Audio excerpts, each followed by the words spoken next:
بسم الله الرحمن الرحيم والحمد لله رب العالمين وصلى الله وسلم على نبينا محمد وعلى آله وصحبه أجمعين أما بعد مرحبا بكم أيها الإخوة والأخوات لهذا الدرس السابع في شرح كتاب التوحيد. Bienvenue chers frères et sœurs pour ce 7e cours dans l'explication du livre de l'unicité. Certes, on était arrivé au chapitre Man haqqaqa at-tawhid dakhala al-jannata bighayri hisab. Le chapitre concernant le fait que celui qui concrétise et parfait son tawhid, alors il rentre au paradis sans jugement. Et aujourd'hui, le deuxième cours dans ce chapitre, et c'est aujourd'hui qu'on va finir le chapitre bi'idhnillahi ta'ala. On avait lu les deux premiers versets du hadith. Et il nous reste à voir donc les deux hadiths que l'auteur il cite après cela. Il nous dit, rahimahullah ta'ala,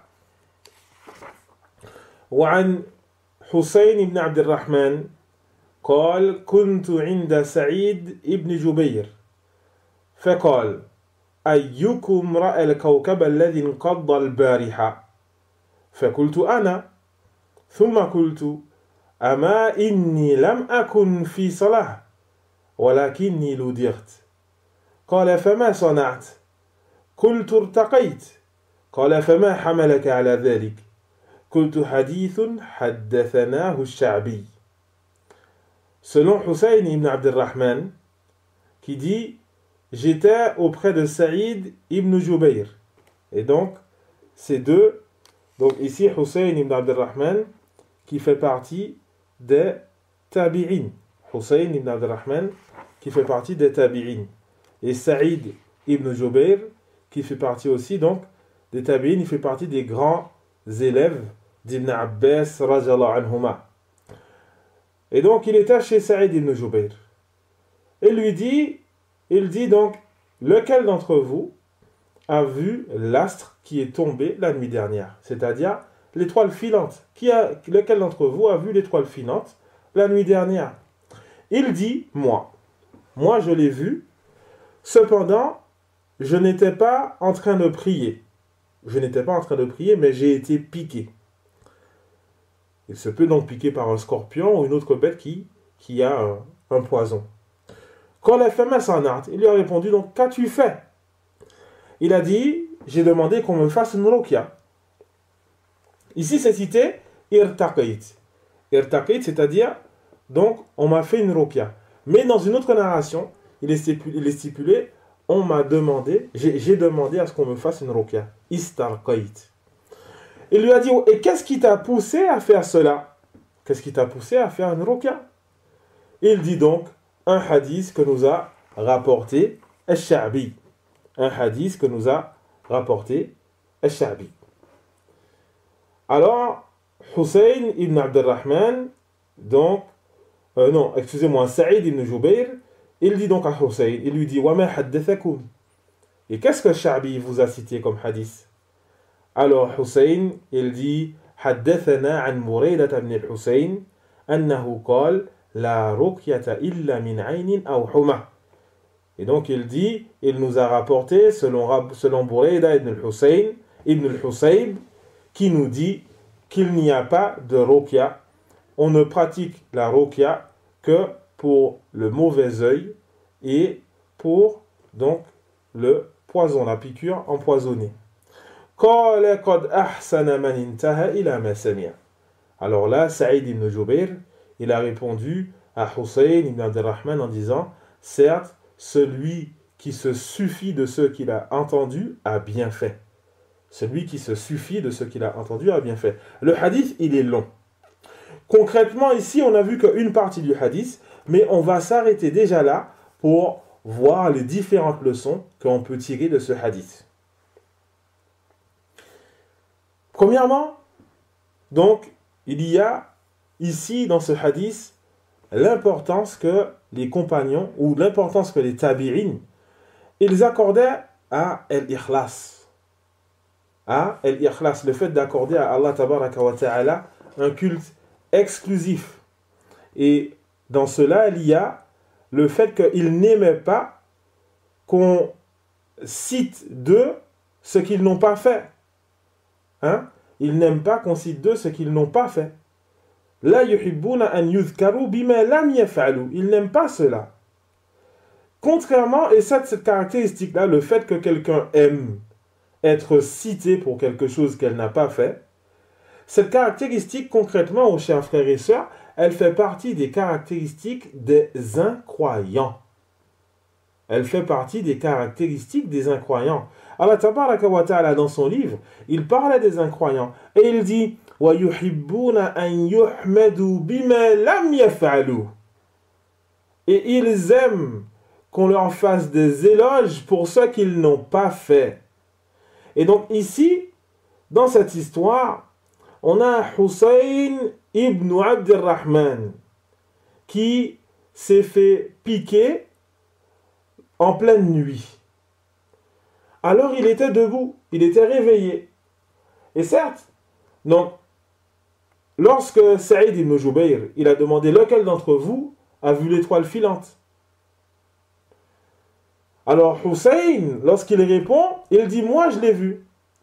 Mais par contre, il sait directement que si tu l'as vu, c'est que tu étais réveillé à cette heure-là pendant la nuit. Et donc, si tu étais réveillé pendant cette heure-là, pendant la nuit, donc c'est peut-être parce que tu priais. Alors, il a voulu rejeter cela tout de suite pour que les gens ne pensent pas qu'il était en train d'accomplir un acte d'adoration. Alors, il a tout de suite précisé, il a dit, moi, je l'ai vu, sauf que je n'étais pas en train de prier, mais j'ai été piqué. J'ai été piqué. Et donc, ici, on voit l'importance, aux chers frères et sœurs du tawhid, de ne pas chercher à montrer aux gens ce qui n'est pas vrai nous concernant.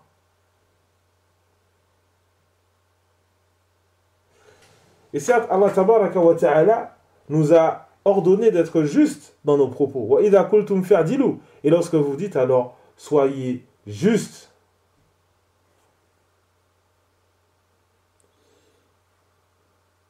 Et rappelez-vous la parole d'Allah tabaraka wa ta'ala, lima takuluna ma la taf'alun. Kabura maqatan 'inda Allahi an taqulu ma la taf'alun. Pourquoi est-ce que vous dites ce que vous ne faites pas? Cela est très détestable auprès d'Allah que de dire ce que vous ne faites pas. Et donc le musulman doit faire attention à cela, de ne pas chercher à ce que les gens lui fassent des éloges. Ces éloges que les gens peuvent te faire, même si cet acte tu le fais réellement, ces éloges ne te seront d'aucune utilité. Alors que dire lorsque cela est faux, que tu n'as pas fait cela et que les gens te font des éloges?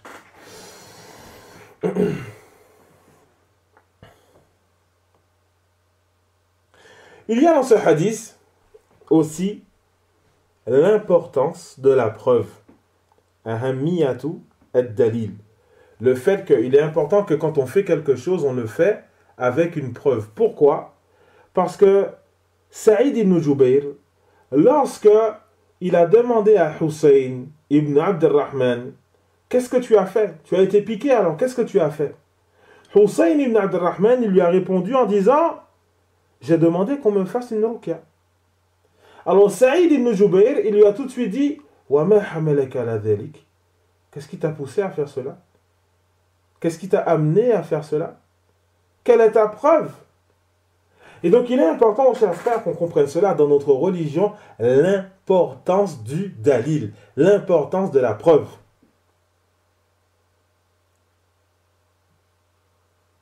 Et certes, ceci est un fondement dans notre religion, que nous ne pouvons pas agir comme cela sans preuve, en ressemblant aux chrétiens.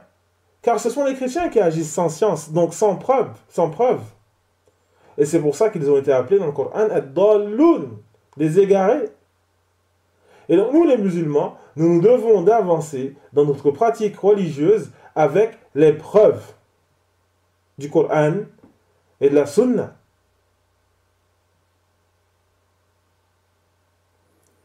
Et d'ailleurs, Allah tabaraka wa ta'ala a blâmé ceux qui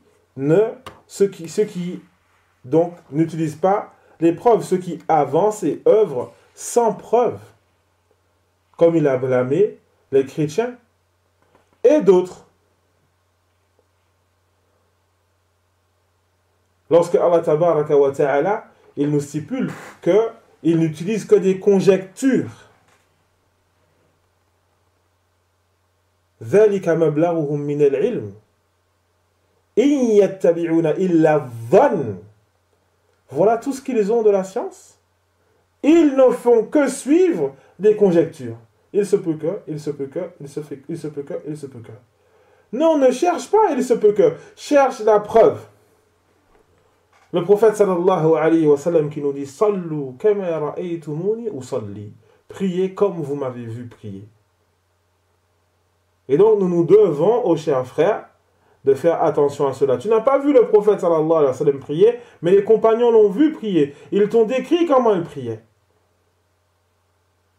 Alors efforce-toi de faire comme le prophète sallallahu alayhi wa sallam faisait dans la prière, dans le hajj, dans la zakat et le reste.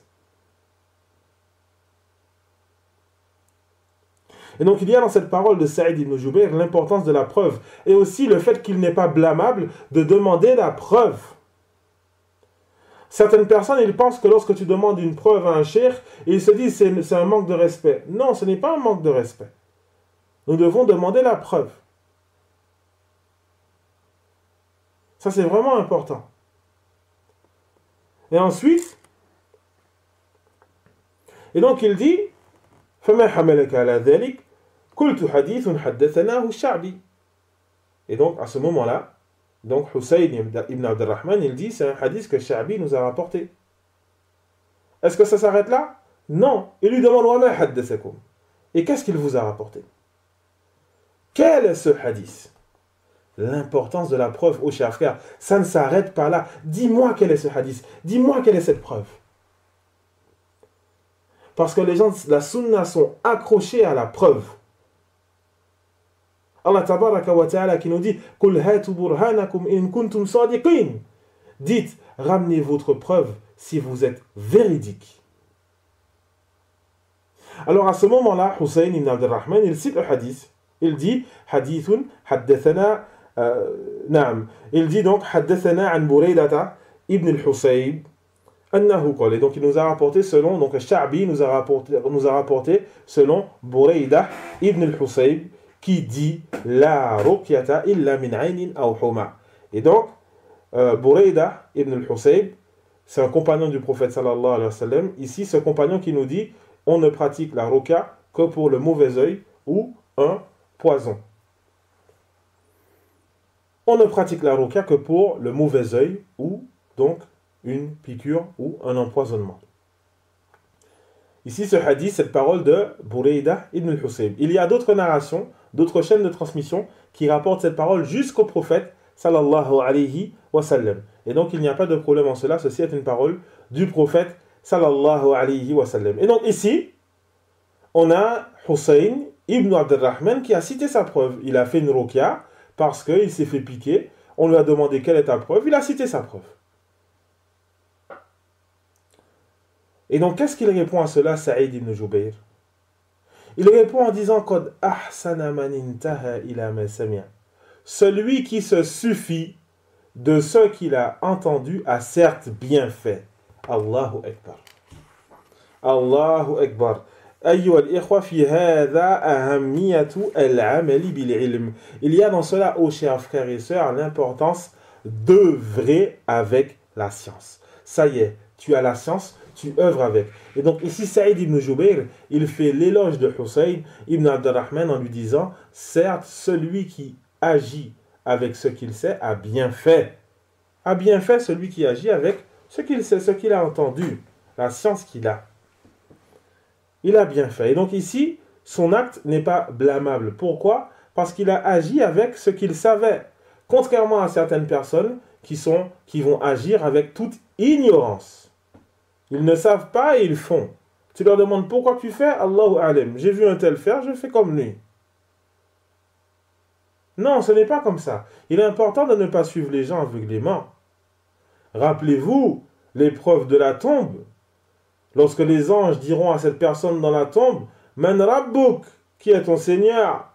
Ma dinuk, quelle est ta religion? Man ar-rajul alladhi bu'itha fikum, quel est l'homme qui a été envoyé chez vous? Donc, quel est votre prophète? Et donc, le musulman, le croyant, répondra correctement à ces questions. Quant à l'incroyant, il dira, donc l'hypocrite, il dira Sami'tu an-nasa yaquluna shay'an faqultuhu. Il dira ha ha ha, j'ai entendu les gens dire quelque chose, alors j'ai dit comme eux. Et donc non, nous devons, chers frères, d'agir avec la preuve. D'agir avec la preuve, de suivre les preuves et donc de ne pas suivre comme ça aveuglément. Ça, c'est vraiment quelque chose qui est important. Et il y a aussi en cela l'incitation à apprendre la religion. Car effectivement, tu ne peux pas suivre la preuve, tu ne peux pas œuvrer avec la science si tu n'apprends pas ta religion. Il faut que tu œuvres, il faut que tu apprennes ta religion, cela est très important. Voilà pourquoi, comme on l'a vu dans le cours d'aujourd'hui à la mosquée, Ibn Abbas, anhuma, qui fut interrogé, quelles sont les meilleures œuvres? Il a dit, Dhikrullahi Akbar, le rappel d'Allah est plus grand. Quelles sont les meilleures œuvres? Le rappel d'Allah est plus grand. Il n'y a aucun groupe de personnes qui se réunissent dans une demeure à réciter le Coran et à l'étudier entre eux sans que les anges ne les couvrent de leurs ailes, ne leur fassent de l'ombre avec leurs ailes. Et tant que ces gens restent dans cette assise, ils sont les invités de Ar-Rahman, d'Allah Tabaraka wa Ta'ala, jusqu'à ce qu'ils changent de sujet. Et donc il est important, chers frères, qu'on apprenne notre religion.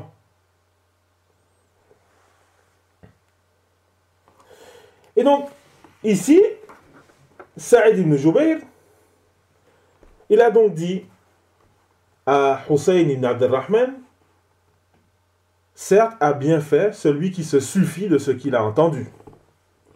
Mais il ne s'arrête pas là, Saïd. Après cela, il lui dit, ولكن حدثنا ابن عباس رضي الله عنهما عن النبي صلى الله عليه وسلم أنه قال عرضت علي الأمم فرأيت النبي ومعه الرهط والنبي ومعه الرجل والرجلان والنبي وليس معه أحد إذ رفع لي سواد عظيم فظننت أنهم أمتي فقيل لي هذا موسى وقومه فنظرت فإذا سواد عظيم فقيل لي هذه أمتك ومعهم 70,000 يدخلون الجنة بغير حساب ولا عذاب. الله أكبر. Saïd ibn Jubayr, il dit donc à Hussein, il lui dit, certes, celui qui se suffit de ce qu'il a entendu a bien fait. Tu as fait une ruqya, tu as demandé qu'on te fasse une ruqya parce que tu t'es fait piquer et tu as une preuve par rapport à ce que tu avances une preuve par rapport à cela. Naam, c'est bien, mais Ibn Abbas, radiyallahu anhuma, il nous a rapporté selon le prophète sallallahu alayhi wa sallam qui a dit, les communautés m'ont été présentées. Alors, j'ai vu un prophète qui avait avec lui Ar-Rahtu. Ar-Rahtu, c'est un nombre compris entre 3 et 9 personnes. Donc, un prophète, il n'y avait pas avec lui grand monde. Et j'ai vu un prophète qui avait avec lui 1 ou 2 hommes. Et j'ai vu un prophète qui n'avait personne avec lui. Et c'est alors qu'un grand nombre de personnes, sawadun azim, un grand nombre de personnes m'a été présenté, m'a été montré. Alors j'ai pensé que c'est ma communauté. Il me fut dit, ceci est la communauté de Moussa. Ceci est Moussa ainsi que sa communauté. Alors j'ai regardé, et c'est alors qu'un autre grand groupe de personnes, et il me fut dit, ceux-ci sont ta communauté. Et il y a parmi eux 70 000 qui rentreront au paradis sans jugement ni châtiment. Allahu Akbar. Sans jugement ni châtiment. Et donc ici, on n'a toujours pas fini le hadith, car comme je vous ai dit, il est long, mais il y a encore des points très très importants à noter. Parmi ces points-là, et donc ici, Saïd ibn Jubayr, il connaissait quelque chose qui était meilleur que ce que Hussein ibn Abdurrahman a fait. Mais il lui a dit à Hussein, ce que tu as fait c'est bien parce que tu as utilisé la preuve que tu avais. Mais par contre, il y a une autre parole du prophète sallallahu alayhi wa sallam qui appelle à quelque chose qui est meilleur que ce que tu as fait. Et donc ça nous montre que les salafs, les pieux prédécesseurs, ils accordaient une grande importance à faire ce qui est meilleur. À faire ce qu'il y a de mieux pour nous rapprocher d'Allah tabaraka wa ta'ala. Et c'est comme ça que nous devons être. Nous devons nous efforcer de faire ce qu'il y a de mieux pour nous rapprocher d'Allah tabaraka wa ta'ala. Allah azza wa jal, il nous appelle à la concurrence. Wa fi dhalika falyatanafasil mutanafisun. Et c'est dans cela que les concurrents doivent se concurrencer. Et donc nous devons chercher, nous efforcer à faire ce qu'il y a de meilleur. Rappelez-vous ce que je vous ai cité, donc le hadith, donc le Athar d'Ibn Abbas, dans Musannaf ibn Abi Shayba, Ibn Abbas qui fait interroger, quelles sont les meilleures œuvres? C'est parce que la personne, elle voulait savoir quelles sont les meilleures œuvres. Qu'est-ce qu'il y a de meilleur à faire? Le prophète, sallallahu alayhi wa sallam, aussi, il fut interrogé, quelles sont les meilleures œuvres? Rappelez-vous ce hadith où il répond, sallallahu alayhi wa sallam, as-salatu fi waqtiha, la prière à son temps, ce qui est voulu en début de son temps. Et donc il est important, donc les frères, qu'on s'efforce à faire ce qu'il y a de mieux dans notre religion. De la même façon que certaines personnes, ils s'efforcent de faire ce qu'il y a de mieux pour la dunya. Pour la dunya, tu les verras concentrés, on fait ce qu'il y a de mieux. Oui, j'ai mon projet économique, il faut qu'il soit comme ça, il faut tout préparer, etc., etc. Il va vraiment faire ce qu'il y a de mieux pour sa société. Taïb, est-ce que pour Allah Azza wa Jal, tu fais ce qu'il y a de mieux? Ça, c'est une question dont nous devons tous nous poser, que nous devons tous nous poser. Et donc, dans ce hadith, donc Saïd ibn Jubayr, il nous cite ce hadith d'Ibn Abbas anhuma, qui dit que le prophète sallallahu alayhi wa sallam a dit que les communautés lui ont été présentées. Il a alors vu un prophète qui avait avec lui un petit nombre de personnes, entre 3 et 9. Et un prophète qui avait avec lui entre 1 et 2 personnes. Et un prophète qui avait avec lui, qui n'avait avec lui personne. On comprend quoi de cela, ô chers frères? C'est que la vérité ne dépend pas du nombre. La vérité ne dépend pas du nombre de personnes. Mais la vérité dépend de la preuve. Est-ce qu'on va dire que ces prophètes sont égarés parce qu'il n'y avait pas beaucoup de personnes avec eux? Non. Ils sont sur la vérité. C'est Allah tabaraka wa ta'ala qui les a envoyés. Et tous ceux qui n'ont pas cru en eux sont dans le faux, même s'ils sont plus d'1 million. Le nombre ne fait pas la vérité. Nous ne devons pas nous laisser leurrer par le grand nombre d'égarés.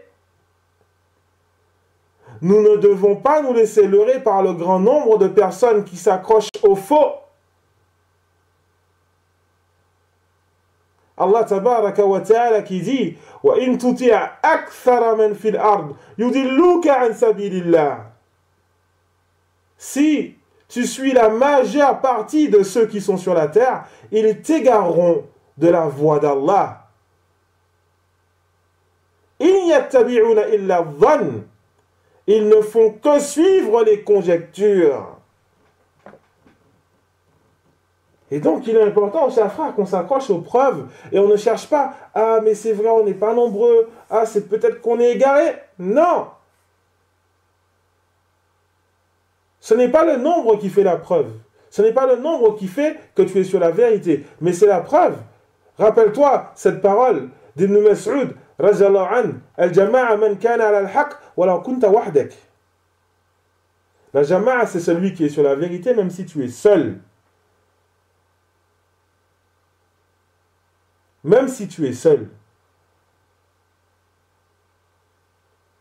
Et donc, il est important, chers frères, qu'on fasse attention à cela, à ne pas nous laisser leurrer par le fait que, parfois, dans certains endroits, les gens qui suivent la vérité sont moins nombreux que les autres. D'ailleurs, Allah tabaraka wa ta'ala, souvent dans le Coran, il blâme le grand nombre. Il blâme la grande majorité. Comme le verset qu'on a cité précédemment. Aussi, dans ce hadith, donc le prophète sallallahu alayhi wa sallam, qui dit donc qu'il a vu un grand nombre de personnes, il a pensé que c'était sa communauté, mais on lui a dit, ceci est Moussa ainsi que sa communauté. Et donc, il y a beaucoup de personnes qui ont cru en Moussa alayhi salam. Donc, la communauté de Moussa, il y a beaucoup de personnes. Mais ensuite, il y a la communauté du prophète sallallahu alayhi wa sallam, où il y a aussi énormément de personnes. Et il y a parmi eux, Saba'ouna al-fan, 70 000 qui rentrent au paradis sans jugement ni châtiment. Et ça, c'est énorme. Et ça montre les bienfaits d'Allah tabaraka wa ta'ala. Et il y a un autre hadith où Allah tabaraka wa ta'ala a augmenté ce bienfait. Avec chaque 1000, il y a 70 000. On rajoute 70 000 tous les 1000.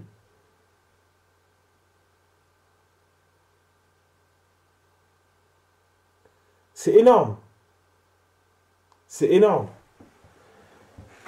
Et donc, oh chers frères, ce sujet est un sujet important. Si on sait que il y a certaines personnes qui vont rentrer au paradis sans jugement ni châtiment, mais nous devons nous demander, mais qui sont ces gens-là? Comment font-ils?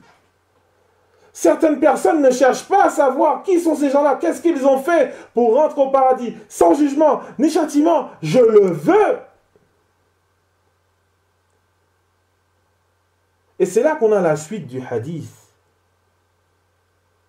Le prophète, donc, ici, on a Ibn Abbas qui dit Thumma nahada fadakhala manzilahu. Donc, puis le prophète sallallahu alayhi wa sallam, il s'est levé et il est rentré chez lui. Wa khada an-nasu fi ulaik. Alors, les gens ont commencé à parler de ceux-là, donc les 70 000, à se demander qui sont ces 70 000. On veut savoir. فقال بعضهم لعلهم الذين صحبوا رسول الله صلى الله عليه وسلم. Certains ont dit, il se peut que ce soit ceux qui ont accompagné le prophète, ceux qui étaient les compagnons du prophète sallallahu alayhi wa sallam. Il se peut que c'est eux les 70 000 et plus 70 000, tous les 1000. وقال بعضهم فلعلهم الذين ولدوا في الإسلام. Et d'autres ont dit, il se peut que ce soit ceux qui ont grandi dans l'islam. Ils sont nés dans une famille musulmane et ils ont donc grandi dans l'islam, et qu'ils n'ont donc pas fait de polythéisme. Contrairement à celui qui est converti à l'islam, donc qui a lui, avant sa conversion, a fait du polythéisme. Et donc certains compagnons ont dit, il se peut que ce soit ça, ceux qui ont grandi dans l'islam et donc qui n'ont pas fait de polythéisme. Et donc ils ont fait des propositions. Ils ont cherché à savoir qui est-ce. Pourquoi? Parce que c'est important. C'est un sujet important. فخرج عليهم رسول الله صلى الله عليه وسلم فأخبروه فقال هم الذين لا يسترقون ولا يكتوون ولا يتطيرون وعلى ربهم يتوكلون. الله أكبر. Alors le prophète sallallahu alayhi wa sallam, il est sorti et ils l'ont informé de cela, donc de leur divergence. Qui sont ceux-là? Qui sont ces 70 000 qui rentreront au paradis sans jugement ni châtiment? Il a dit, sallallahu alayhi wa sallam, ce sont ceux qui ne demandent pas qu'on leur fasse de ruqya, qui ne pratiquent pas la cautérisation et qui ne croient pas à l'augure. Et c'est en leur Seigneur qu'ils mettent leur confiance. C'est en leur Seigneur qu'ils placent leur confiance. فقام عكاشة ابن محصن فقال ادعوا الله أن يجعلني منهم. Ukasha ibn Mihsan, il s'est levé, il a dit invoque Allah pour qu'il me place parmi eux. Alors il a dit sallallahu alayhi wa sallam anta minhum, tu fais partie d'eux. ثم قام رجل آخر فقال ادعوا الله أن يجعلني منهم. Alors un autre homme s'est levé et a dit invoque Allah qu'il me place parmi eux.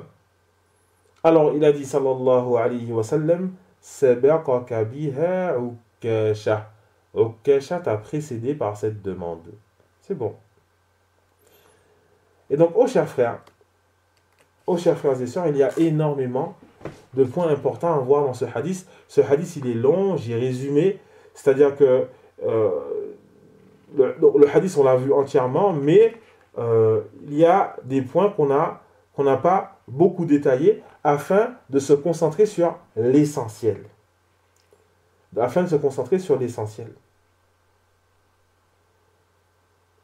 Et donc, on a cité les propositions que les compagnons les ont faites. Ensuite, lorsqu'ils ont informé le prophète sallallahu alayhi wa sallam de leur discussion, il leur a cité donc quelles sont les caractéristiques de ces 70 000 personnes qui rentrent au paradis sans jugement ni châtiment. Ce sont les personnes qui ont concrétisé le tawhid. Les personnes qui ont concrétisé le tawhid, la yastarqoun, ils ne demandent pas qu'on leur fasse de ruqya. Allahu Akbar. Est-ce que le fait que tu ne demandes pas qu'on te fasse de ruqya, ça veut dire que c'est interdit? Non, c'est pas interdit. C'est pas interdit. En sachant que il se peut que ça soit interdit si ce sont des ruqya qui ne sont pas légiférés. Parce qu'il y a des ruqya qui sont légiférés et d'autres qui ne sont pas légiférés. Si tu demandes une ruqya qui n'est pas légiférée, ça, c'est interdit. Et ça, on le verra, Inch'Allah ta'ala, lorsqu'on verra le chapitre lié au ruqya, Inch'Allah ta'ala. Et donc, parmi les caractéristiques de ces gens-là, il y a le fait qu'ils ne demandent pas de ruqya. Si quelqu'un vient à toi et te propose une ruqya, tu n'as pas demandé qu'on te fasse ruqya, mais on t'a proposé, viens, je te fais une ruqya, tu es malade, laisse-moi t'aider, je te fais une ruqya. T'a-t-il permis d'accepter? Ou alors, est-ce que c'est bien d'accepter? Est-ce que c'est contraire au tawakkul, au fait de mettre sa confiance en Allah, tabaraka wa ta'ala? Est-ce qu'il y a un mal à accepter cette demande? Non, il n'y a pas de mal. Le prophète sallallahu alayhi wa sallam, lorsqu'il était malade, il a accepté de Aïcha radiallahu anha qu'elle lui fasse une ruqya. Il a accepté de Aïcha radiallahu anha qu'elle lui fasse une ruqya. Et aussi, on a Jibril alayhi salam qui a fait la ruqya au prophète sallallahu alayhi wa sallam. Et donc il n'y a pas de mal ici. Si quelqu'un te propose de te faire une ruqya, il n'y a pas de mal à ce que tu acceptes que la personne te fasse une ruqya. Et bien entendu, les conditions de la ruqya, Inch'Allah ta'ala, ça c'est un sujet très important, mais je ne veux pas qu'on le détaille maintenant, surtout qu'on a un chapitre spécifique sur les ruqya. Voilà pourquoi je vais essayer de ne pas trop détailler ici. Pourquoi? Parce qu'on a un chapitre un peu plus tard, spécifique, concernant les ruqya, Inch'Allah ta'ala, et on verra tout cela, définition de la ruqya, les conditions de la ruqya interdite, la ruqya légiférée, etc. Nous, ce qu'on voit aujourd'hui, c'est que, en fait, il est mieux de ne pas demander qu'on te fasse une ruqya. Si tu le fais, ce n'est pas interdit, mais il est mieux de ne pas demander qu'on te fasse une ruqya, afin que tu fasses partie des 70 000. Taïb, les savants, ils ont été interrogés. Est-ce que si une personne, elle ne connaissait pas ce hadith, elle ne connaissait pas le jugement, et elle a demandé qu'on lui fasse ruqya, puis elle est au courant de ce hadith, est-ce que par la suite, si cette personne, elle arrête, elle ne demande plus, elle demande pardon à Allah tabaraka wa ta'ala, etc., cette personne, est-ce qu'elle peut faire partie des 70 000? Les savants, ils ont répondu à cela que, naam, cette personne peut faire partie des 70 000. Inch'Allah ta'ala, on espère cela.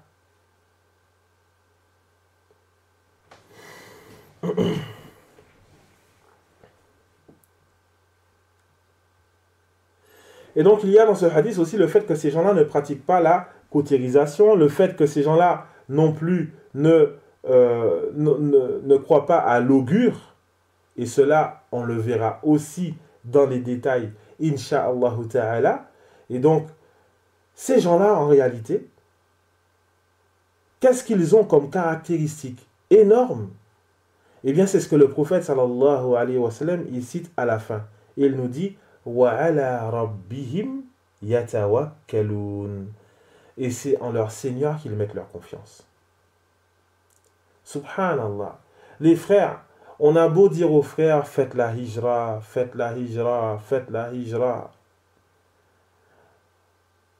Mais concrètement, qu'est-ce qui nous empêche de faire la hijra? Qu'est-ce qui nous empêche de faire cette hijra? Certains ont fait la hijra avec beaucoup d'argent, d'autres ont fait la hijra avec peu d'argent, avec très peu d'argent même. Et pourtant, Allah tabaraka wa ta'ala leur a facilité, leur a permis de s'installer dans un pays musulman. On a des compagnons qui ont tout donné, certains qui ont tout donné pour pouvoir faire la hijra. Aujourd'hui, c'est le contraire. On cherche à économiser pour pouvoir faire la hijra. Certains compagnons ont donné leur argent pour pouvoir faire la hijra. C'était le contraire. Il part sans rien. Et sa condition, c'est quoi? Tenez, prenez mon trésor, prenez mon argent. Afin de pouvoir faire la hijra. Lorsqu'il est arrivé à Médine, le prophète sallallahu alayhi wa sallam qui lui dit, Rabihat tijaratu, ton commerce a été fructueux. Ton commerce a été fructueux. C'est ça un commerce fructueux. C'est un commerce qui perdure. Tu regardes dans l'au-delà. Et donc ces gens-là, ils ont cette caractéristique, laquelle وَعَلَى رَبِّهِمْ يَتَوَكَّلُونَ. C'est en leur Seigneur qu'ils mettent leur confiance. Mets ta confiance en Allah tabaraka wa ta'ala et n'aie pas peur. N'aie pas peur si tu n'as plus la carte vitale là-bas, si elle ne fonctionne plus là-bas. N'aie pas peur. N'aie pas peur si tu n'as pas un salaire avec des euros là-bas. N'aie pas peur. Mets ta confiance en Allah tabaraka wa ta'ala. Ton Seigneur qui est ici en France, c'est le même qui est là-bas, dans un pays musulman. C'est le même. Celui qui t'accorde ta subsistance ici, c'est celui qui t'accorde ta subsistance là-bas. Qu'est-ce qui nous freine alors?